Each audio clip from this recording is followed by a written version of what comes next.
Last week, St. Louis County Prosecutor Wesley Bell closed one of the biggest cases of his career.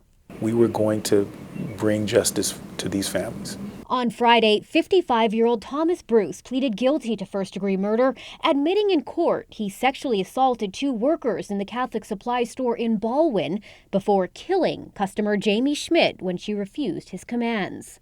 Killing her didn't seem to affect him at all. Anyone who can do that, there's a special place in hell for those individuals. The I-Team got an exclusive look at the evidence that put Bruce behind bars. Investigators were able to connect Bruce to the crime initially because of this business card given to a worker at a bar next to the crime scene. That was enough to get a search warrant for Bruce's home in Imperial.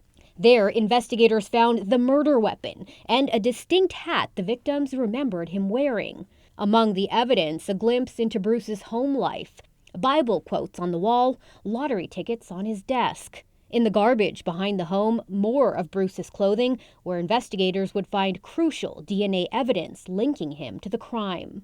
IDs, fingerprints, DNA, ballistics.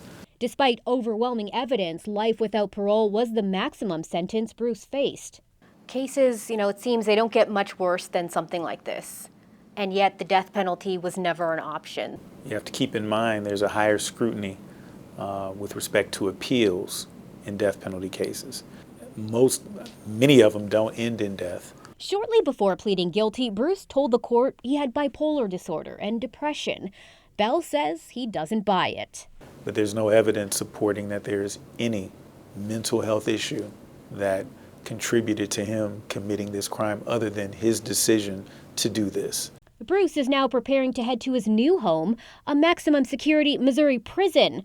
Bell says the survivors and their families consider that justice. We do this job to bring justice, and in this case we were able to do that.